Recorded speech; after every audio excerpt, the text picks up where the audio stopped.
Айтыңыз енді, қай жақтан алынып жатыр оның бәрі? Жоқ. Ол исламнан келмеген ол. Енді? Негізін айтсаңызшы. Жарықтық. Жоқ, бірдеме айтар кезде оның основасын айту керек. Қайдан шыққан ше? Бізде айта саламыз, ана жақтан келді, мына жақтан келді деп айта саламыз, бірақ дәлел болмаса оны сен қалай айтасың? Мен мысалы анық айта аламын да, исламнан келген. Исламда бұған дәлелі бар, хадистері бар қаншама. Ата-бабамыз тура сонымен өмір сүрген и все. Құранда айтылады ғой, шаштарыңды жауып жүріңдер дейді. Ал не дейсің ал, қарағай? Енді дала заңымен алып келсең? Тыңдашы, Реке, өзің просто ойланып көрші конкретно. Мысалға, кемпір адамдар қазір кимешектен неге кетті оны, айтшы. Жоқ, Реке, тақырыпты қараса сен. Мен саған айтып отырмын, қазір сен әңгімең ұлт қылып ұстап тұратын дін деп тұрсың да. Ұлттың сақталуын. Бірақ қара. Сен үшін, мысалы, бірінші әуелі Алла, сосын Мұхаммед пайғамбар, сосын барып ұлтың болып кетеді. Солай ғой? Ол не деген сөз? Мен айтып кетсем бола ма? Негізі... Мұғалім, салам алейкум. Уағалейкум ассалам. Ассалаумағалейкум. Ұлт деген негізі 3 тіректен тұрады да ол. Бірінші тілің, екінші салт дәстүрің, үшінші дінің да. Бұл ұлттың ішінде осы 3 тірек. Ол бұлай бөліп қарауға болмайды. Мысалы, саған дін артық па, ұлт артық па деген. Ол мүмкін емес нәрсе ше. Ол парадокс бір-біріне. Өйткені ұлттың ішінде осы 3 нәрсе тұрады. Соны сіздер түсінбейсіздер, соны айтып кетейін деген. Дұрыс. Қарағай, просто мынандай да, біз мысалы үшін сыртқы саясат қандай деп отады. Россия бола ма, басқасы бола ма айтып отады, что сілерді қырғыз қылып осындай бір даража шығарған нәрсе бұл өзіңер қырғыз болғаныңар үшін осындай крутойсыңар деген идеяны киргизип отады да. Бұл идея бара-бара фашизмге алып келеді. Потому что қырғыздар ойлап қалады, біз қырғыз осында қылып төрелдік.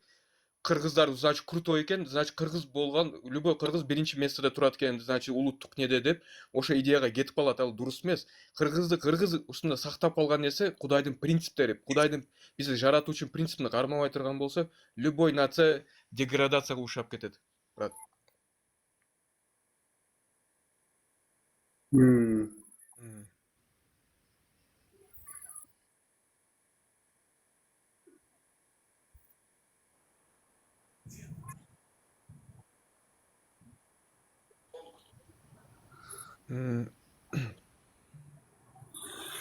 Қараш, көзқарас, ойбай, қарағай, қараш.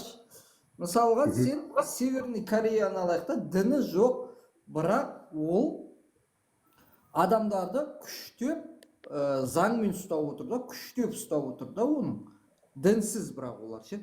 По-любому ол бір нәрсеге неғып, религиядан артықшылық жоқ оның ше. Ешқандай да жаңағы демократия болмайды. Только адамдарды мал құсатып бір жерге айдап отыр да ол. Түсініп отырсың ба? Ал дінде ондай емес. Дінде ондай емес. Дінде өзің навыбор да, выбор. Бірақ сен дінге кірсең былай істеуің керексің. Түсініп отырсың ба? Былай істе, өзің выборың ол былайша. Негізі ал Северный Корея оны күштеп отыр. Негізі мынандай тарихи факты бар да, кім креационисттің айтқанына ше, жаңа дін, бір ұлтты дін ұстап отыр дегеніне ше. Татарлар бар етін да негізі. Татарлар өз ұлттарын кәдімгідей ұстап отырған ислам дінімен сөйтіп ұстап отырған халық етін да. И сосын оларды шоқындырды. Оларды шоқындырды да. Қазір сен татарды орыс па татар ма білмейсің да. Ол татар ма орыс па? Жартысы орыстанып кеткен кәдімгідей. Анан орыс деп айта саласың. Бірақ ол өзі айтады, татармын деп айта салады. Аты ғана қалғанда оның. Аты ғана қалған. Заты жоқ уже. Сол сияқты қазақты да сондай сөйтіп шоқындырғысы келді, бірақ қазақтың көпшілігі соқынған жоқ. Альхамдулилля, әлі күнге дейін біз қазақпыз. Тілімізде сақтау. Татарларда ше, татар тілін алып тастайық деп жатыр ше. Татар тілін алып таста. Сағатын қысқартып жатыр, мектептегі сағатын қысқартып жатыр ал. Не істейсің? татар тілін? Татарлар ең бірінші союз кезде деге геноцидқа жаңа репрессияға ұшыраған ең бірінші татарлар болған. Қатты қинаған оларды. Потом біздер кеттік, жаңа қырғыздар, кімдер, Кавказ деген сияқты. Жаңағы діні жоқ тувинец дегендер бар, якуттар бар, басқалар бар, олар уже азайып бара жатыр уже. Айтпақшы, Өздерін нация ретінде сақтай алмай жатыр. осы мәселе бар. Мысалы, кім еді? Қарағайда. Қараңыз, допустим, түркі тілдес елдерді алсақ, якут, тувинец, хакас, шортс, алтай, сибиряк, мысалы, там моңғол тектестері басқалар бар. Түркілерге жатады ғой. Біздің бауырларымыз негізінде былай қарасаң, бірақ біз олармен араласпаймыз. Біз араласатын қырғыз, өзбек, таджик, ингуш, карачай, черкес, чечен, Азербайжан, ұйғыр, Алматыда Доңған ұйғыр мысалы. Спокойно араласамыз. Ассалаумағалейкум, уағалейкум ассалам деп кәдімгідей ғасырлар бойы араласып жүре береміз де. Шекара арамызда болса. Бірақ ана тувинистермен араласпаймыз. Шортстармен, хакас, якуттармен, Алтай бізге өте қатты ұқсайды. Алтайдың жаңағы тауы бар ғой, біздің Шығыс Қазақстанның ар жағында алтайстар тұрады. Сол жақтар даже ою өрнектері бізге ұқсайды. Кәдімгі мен қарағам интернеттан, инстаграмнан. Сөйлеген сөздері өте ұқсайды бізге. Сосын салт дәстүрде бәрі ұқсайды. Кәдімгідей ұқсайды. Один бірақ араласпаймыз, вообще араласпаймыз. Неге деген сұрақ көрдің бе? Осы жерде бірақ олардың демографиясына қарасаң, өмір сүру салтына, дәстүріне қарасаң, даже мына қойды бауыздағанына қарасаң, олар вообще неправильно делают. Никак мы. Конечно, тоже культурно уже бізде различие өте қатты да, и біз араласпаймыз. Потому что неге мұсылман емес те олар. То есть білгенді істеп жүре береді. Дәстүр дейді да, бірақ непонятный дәстүрлер. Есімдеріне келсең, есімдері Сергей, Леха, Петя, Саша деген есімдер болып кетті. Түрік тілдерінің есімдері уже азайып барады олар. То есть ассимиляцияға кетіп барады олар. Ол факт. Сол сияқты тувинец, хакас, черкестерді алсаң, ол жақта черкес деп қойған, хакас, тувинецтерді алсаң, олар тоже ассимиляцияға кетіп барады. Араласпаймыз. Негізі чечендерді алсаң да сол ғой, мысалы. Ислам дінін ұстанды, бірақ әлі күнге дейін мысалы. Орысшаның өзін әрең сөйлейді ғой олар. Өте намысшыл халық. Бірақ несін сақтап қалған? Салт дәстүрін. ММА спортта күресте бәрі біледі ғой. ММА спортта күресте басқа жақта қазақ пен қырғызбен жақсы араласамыз ғой, мысалы чечен, Дагестан, Хабиб болсын, кімдер болсын. Мақтайды, нетеді. Хакас тувинецтердің вообще ондай связь жоқ ешқандай. Даже Алматыға келседі, мен мысалы түрін көрсем, мен оны білмеймін. Бірандай мен көріп тұрам да, мысалы бір тувинецті көрсем, не сияқты көріп тұрам, түркі тілдес ел екенін көріп сезіп тұрам да, бірақ бәрібір тартын болмайды да, потому что көріп тұрсың, бұл кәпір екен ше, андай язычник екен ше.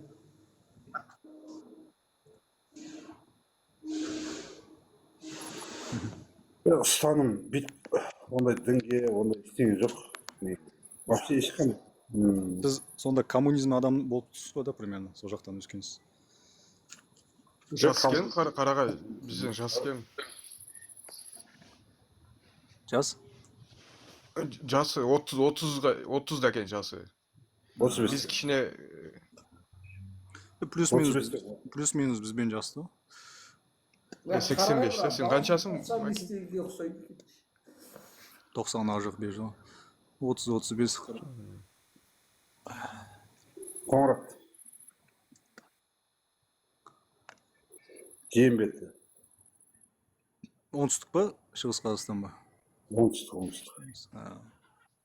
Қоңыратта Шымкентпен жаңа қорғандағы. Шымкентте? Екен шығар.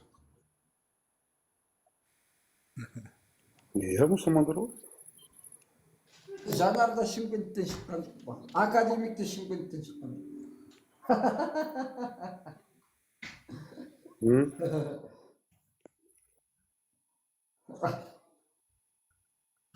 Ақша қатты қажет болды ма, қарағай? Дінге сенбеймін деп айтқан жоқ ма, жігіттер? Қателеспесіңдер солай? Қарағай, мен Қоңырат Байлажандар болам.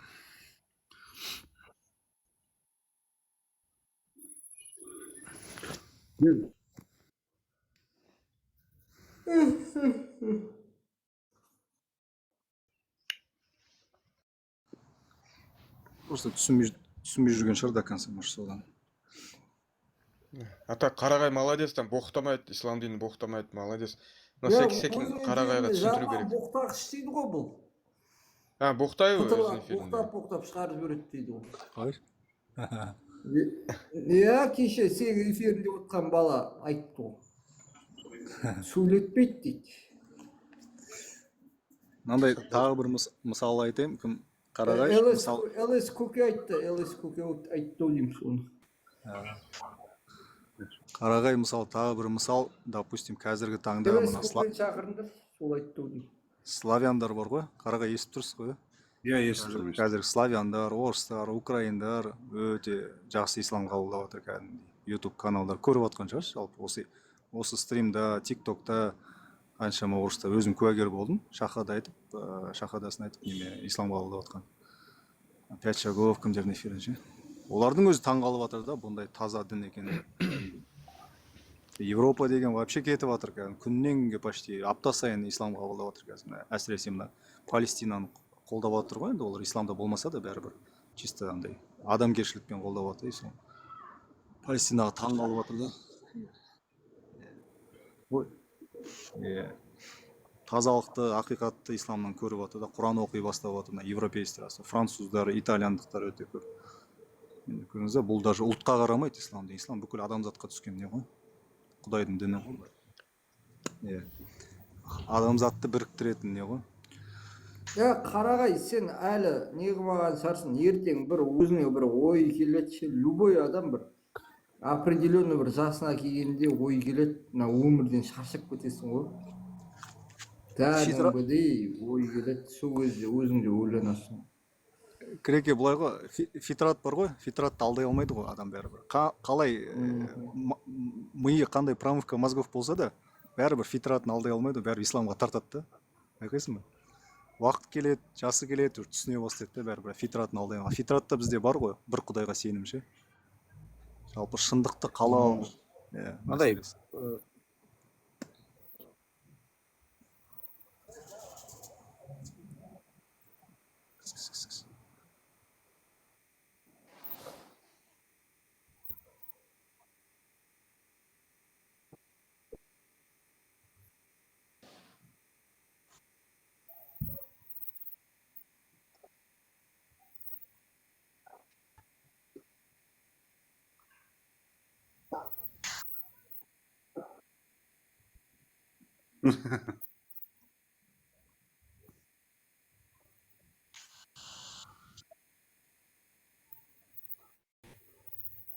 ол андай қарсыласып соған тұрып алған адам түрлері ғой. Бірақ мынау креационист қазір мен конкретно айтайын, жігіттер, ойымды анық айтайын. Мынау мына қазақ ұлтын именно ұлт ретінде ұстап тұрған мына ислам діні дегенге мен креационист ренжімеді, бірақ бауырым, мен оған келісе алмаймын. Енді не екенін айтшы, тыңдай. Маған обидно болатын нәрсе, конкретно айтайын, мен көңіліме тиетін дүниеде, мысалы, жоқ, Қарағай, көп сөйле. Енді не сұрақ тұр, сен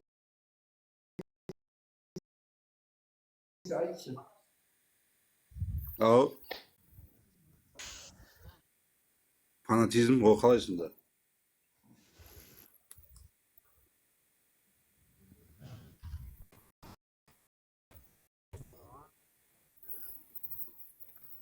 Дұрыс сөйлейді ба?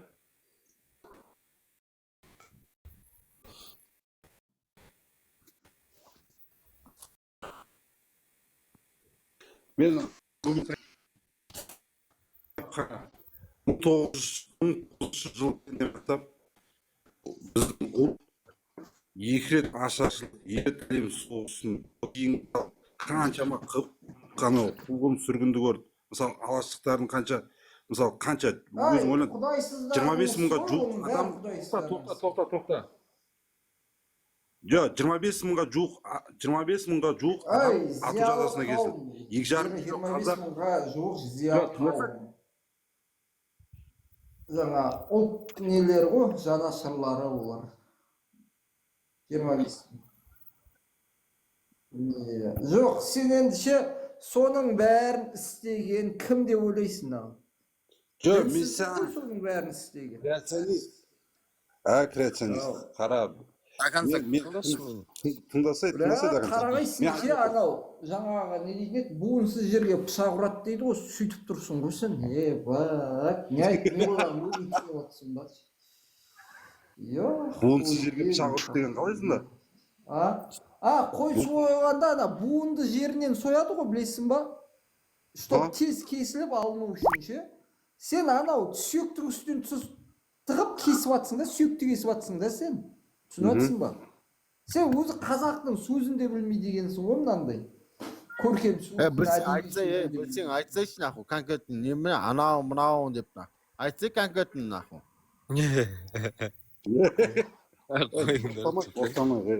Сабыр, аты да әдемі екен, сабыр. Сабыр, боқтама. Стрим жақсы кетіп жатыр. Атыңа сай болсайшы, сабыр, атыңа сай. Иә. Сабырлы бол, сабыр. Негізі Қарағай, сен айтшы, қазақты қазақ қып ұстап тұрған не енді, соны айтшы. Жоқ, креационист, мен әлі сөзімді аяқтаған жоқпын ғой. Қазақты сап Айт, Қарағай, айт до конца. Қазақты сап тұрған айт. Айт, Қарағай, брат. Айт, конкретный аргументтерді айтсаң, брат. Жоқ, аргумент болғанда мынандай, қараңдар. Тағы бір қайталайын. 1900 жыл кіргеннен бастап біздің ұлт конкретно 2 дүниежүзілік соғысты көрді, 2 рет ашаршылықты көрді. Одан бөлек, мысалы, тыңда. Ол аргумент емес, брат. Айта берсін. Жоқ, сөзіңді бөлдің ғой сен. Тарих қой ол. Фу, бля, мынау шындығылар. Кіреке айта берсін, до конца айтып алсын. не айтады соңындағы? Тыңдай. Айта бер. Тыңдайсыңдар ма, тыңдамайсыңдар ма? Тыңдап отырмыз. Тыңдайық. Мынау ішіп алған мен. Тоже мынау өзі тілін ішіп. Өзіңе күнә арқаламай, білмейтін нәрсеңді айтпай. Керегардың іші шығып тұр я уже. Қой деймін. Креационист қой, осы жерде қуып атсың. Қарағай, шутка. Айта бер, бауырым. Айта бер, брат. Бірінші екінші дүниежүзілік соғысты. Күлмесін. Мен қара, қазақ 2,5 миллион қазақты осы даладан қуып шығарды. 25 мың қазақ кәдімгі ату жазасына кесілді. Осы ұлттың қамы деп, каждый ұлттың қамы деп өзінің жанын қанын төкті да. Енді қара, тәуелсіз мемлекетті армандап өтіп, кешегі мысалы 86 болды. Соның бәрі осы тәуелсіздікті армандап келді. Біз тәуелсіздікке келеміз да, мына жерде креационист тиктокқа отырады да, короче, әуелі Алла деп сөйлейді да. Қазақ оның қаперіне кірмейді, әңгімесін қарасай. Қазақты қазақ етіп отырған дін дейді. Жігіттер, мен бір нәрсе айтып кетейінші, бола ма? Кеше анау екінші дүниежүзілік соғыстың бізде екінші дүниежүзілік соғысқа арналған, Ұлы Отан соғысына арналған музей бар, короче, Таразда ше. Мен Таразға барып, сол музейді көріп жүрген кезде өзінің ата-анасына жолдаған солдаттардың хатын оқыдым да. Сол кезде Алла сендерге аманшылық берсін, Алла сендерді жарылқасын, біз мына жақта соғысып жатырмыз, бізге дұға тілеп қойыңыздар деген кәдімгі нелерді, хаттарды оқыдым да, солдаттардың жібергенше. Сондай, соның өзінде Аллаға сеніп отыр ғой олар ше. Мұғалім. Талғат Бегелдинов деген летчик бар емес па? Не, 2 герой Советский Союз ба, 3 герой Советский Союз ба? Сол айтқан жоқ па? Мен ұшаққа отырарда ля хауля ва ля қуатта илля биллах деп отырам деп. Сен естідің ба, қарағай соны? Талғат Бегелдинов па? Енді не дейсің енді? Оны жаңа хатты оқымай-ақ өзінің аузынан естідік қой ол. 400 бір бәле самолет құлатқан 3 дүркін СССР несі жаңағы геройы. Жоқ, ауыздан естідің деп тұрсың ғой. Қалай ауыздан естідің? Видеосы бар ма? Несі бар? Видеосы бар. Сен қасында бар. Сабыр тоқта. Сабыр айтқан ол бар. Видеосы бар, не болды сабыр? Осыны естімеген адам қазақтық туралы айтпай ақ қойыңдаршы, өтініш. Просмотр деген өте көп бұның, бұл видеоның. Сосын жігіттер мынандай да айтайын дегенім ше, бұл дін деген бар ғой, бір сенім да, сенім ол сенің жүйеңе кірсе болды, короче. Сол арқылы сен өмір сүре бастайсың да. Біз мұсылманша өмір сүре бастадық. Демек, біз атам заманнан бізге келе жатқан аманат қой, мә ұста деп аманаттап кетіп бара тұр ғой. Менің әкем де маған ля иляха иллаллах Мұхаммад Расулуллах дегенді үйреткен. Менің әкем де жаңағы 4 шадияр деген енді ол кезде. Бірақ кім Осман радиаллаху анху, сосын кім Омар радиаллаху анху, Али, сосын кім Әбу Бәкірді таныстырып кеткен. Мысалы ше, сөйтіп келе жатқан нәрседе, и біз осыны жарты жолдан лақтырып тастайтын болсақ, біз былайша айтқанда жарты дүниеміз лақтырып тастадық қой. Жоқ, мен бір сұрақ қойайыншы, мен түсінбей жүрмше, андай ғой, мысалы үйден шығатын кезде альхамдулилля рахман деп шығамыз ғой, әйтеуір біздің баратқан жолым ашылсын, жұмысым тыныш болсын деп ше, сөйтіп барамыз ғой. Кеше мысалы қаңтар болды шеше. Қаңтарда қаншама балдар қайтыс болды қаншама ше, сырттан келді ма, Қазақстаннан келіп атып кетті ма, неге мұсылмандар ше, мешіттегі адамдар бір Құран оқытпады ғой, мысалға ше.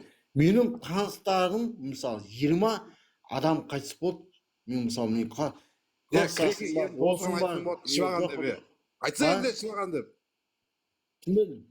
Мынауында градус бар, бәле ғой, мынауда градус бар. Қайтыс болды ше, мешіттен айттым ал, қарағай, мынауында градус бар екен, ал айттым, не дейсің? Жоқ, точно шываған енді. Айналайын бар да, енді оны бар, бізге несі айтасың, бар, тоқайып қайтпайсың ба, біздің не қатысымыз бар. Остановись, бейби, сен анау адам ішкен кезде бауырмашыл болып кетеді дейді, сен бауырмашыл болып кетіпсің ғой, қатты. Ауылға келіңдер деп ма? Қаңтарды барып, маған айтпасай, мен аяқта тақырыбым бөлек қой, қаңтар дейді, маған айтқан емес. Мен не бір тергеуші медім, милиция медім, министр медім. Құраныңды өзің алда оқыта бер, бізде не қыламыз, қосыламыз, мынау қайтыс болған адамдардың аруақтары Қызылордадансың, деп. Кім ба? Иә. Жоқ.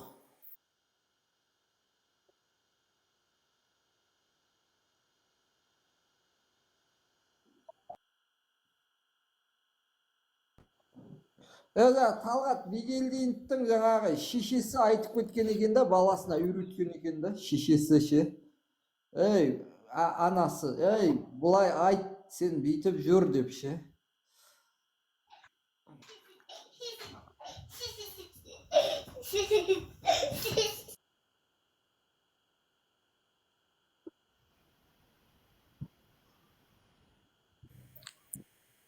Андай сөз бар. Гордись дейді да, гордись, но не возгордись дейді ғой.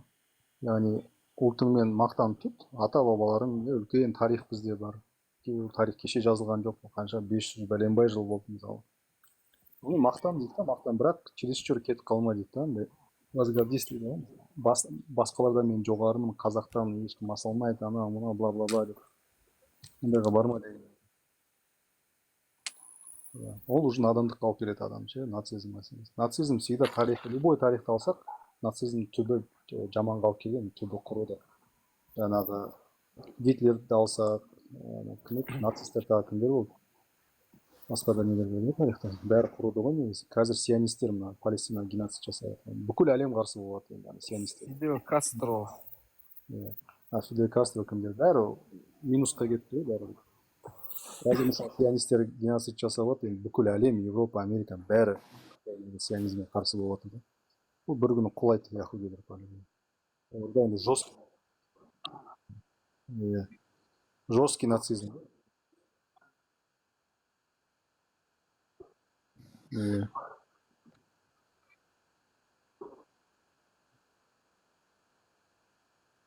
Оның өзіне де қоймай отыр ғой.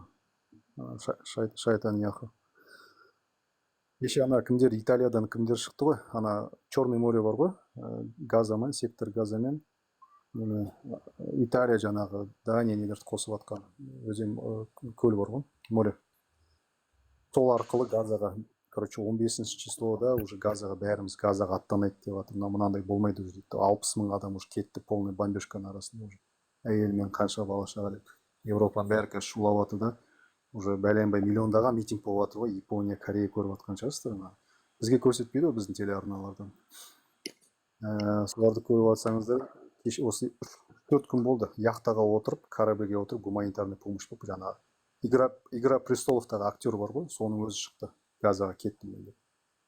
Типа джихад қой, кәпірлердің джихады ғой, былай айтқанда. Мұсылмандардың бәрін байлап тастады. Диктатура. Қырғызстан, Өзбекстан, Дубай деген сияқты. Кәпірлердің қолдары бос қой негізі. Оларда оған қатты не жоқ қой, сөз бостандығы кішкене бар ғой. Олар енді көтеріліп жатыр.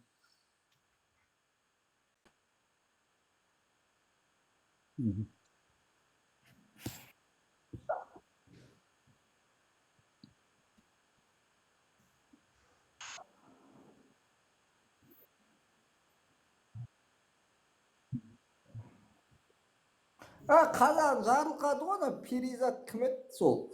Бөлген ақшаны сол әйел үшін жеп қойды. 6 мың теңге ма? 200 миллион. Перизат Қайрат қыз ма? Қайрат. Қайтсе. Граф, жаңа қарағай доканса тыңдадың ғой енді, аргумент тыңдадың ба, тыңдамадың ба? Сен ғой доканса аргумент біз айтып беруіміз мүмкін емес. Бірінші, екінші дүниежүзілік соғысты білесің ба? Аргумент деген нәрсені үйрету керек еді. Аргументті үйретші, граф, мынандай болады деп. Misal үшін болмаса мынандай да, если біз bir жаратушы бар, bir адам Зордай. Қазақта Misal үшін bir жаратушы бар. Biz misal үшін ошол жаратуучуну билемиз, что biz өзүбүз практикада билемиз, что biz бала шакалык болсак, бала шакага правильный информацияны үйрөтөбүз, что правильный, нормальный бала болуп шоңоо үчүн. Алла Таала бизди жаратты, biz Алла Тааланын алдына кичинекей баламыз, да, потому что бизде опыт, практика жок. Бизге Алла Таала информация берди, как правильно надо жить. Ошо системамен кармана турган болсоң, будь то это нация, будь человеческие качества, физические качества, биологические качества, бардык качествоны сактап кала турган общий системаны берген. Если Алла Таала bir нацияны жаратып туруп, ошо нацияга мужской качество берип коюп, bir нацияга башкача качество берип кое турган болсо, анда несправедливость болуп калат, да?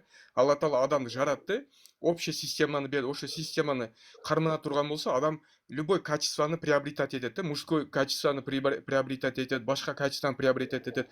Казактар ата бабаларыбыз, мисалы үчүн казак ата бабаларыбыз ошо исламдын, Алланы, Кудайдын бир принциптерин кармаган, мужской качестволары реализация этилген, ошо качествоны керек болсо даже Кудайды жок маалында чыгарганда деле, мисалы үчүн коммунизм, социализм маалында, СССР маалында, но ошонун инерциясы болгон да, по инерции Алла Таала берген ошо информациянын күчү менен, даже Алланы эстебесе деле ошонун күчү менен казак эли өзүнүн мужской достоинствосун, мужской башка справедливый качестволарын сактап калган да. Но алардын основасы Кудайдын системасы. Ал Кудай системасы менен жүрмөй турган болсо, любой нация, любой калк өзүнүн любой качестволарын жоготот. Мисалы үчүнчү. Ушундай последовательность ойлой турган болсоң, бул рациональный подход да. Просто так эки согуштан кийин биздин нация турат, ошол аргумент турган болсоң, о башка элдер чыгат. О 10 согушту не кылган, 10 холокосту, 10 блокаданы жеңип чыккан калктар чыгат. Болсом алар бизден дурус болуп калат. Бизге караганда алар күчтүүрөөк, мужскойрөөк болуп калат. Андай принцип менен өлчөнбөй ал нерселерчи. Общая система бар, Кудай системасын кармана турган болсо, любой нация, любой качество боюнча пикине чыгат. Ошо качествоны иштетип туруп, любой ситуациянын проблемаларынан чыгып кетет. Түшүнүп атасыңбы? Мына чечендер мисалы үчүн до сих пор казактарды мактайт. Казактар ушунчалык бизге жардам берген. Даже в те времена, когда Кудайды жок чыгарган маалда деле бизге жардам берген адамгерчилик несі болгон. Ол адамгерчилик системасын Кудайдын общий системасын алган. По инерции ошол системаны кармап калып, ата бабалардын айткан нерселерин кармап калып туруп, осы система менен ошондой казак эркек казак справедливый деген нерселер калып калган, түшүнүп атасыңбы? Но ошол нерсеге келиш үчүн Кудайдын системасын истетишиң керек. Любой калк истетпесе минуска кете берет, брат. Эми общий так эптеп септен түшүндүрүп бердим, брат, карагай.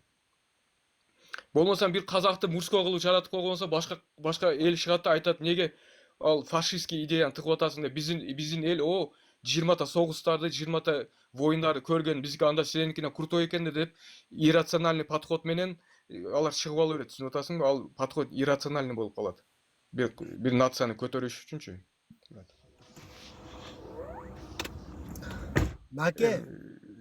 Мәке қырғыз бауырым. Иә, брат. Салам алейкум. Кеш жарық, қоятын сұрағым бар еді. Онда бізге бірінші Құдайды ұмытпауымыз керек па? Жаратушыны унутпашың керек да, брат.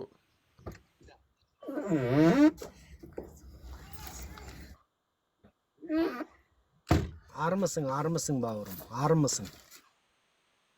Иә, танкошпін. Привет дейміз бәрде.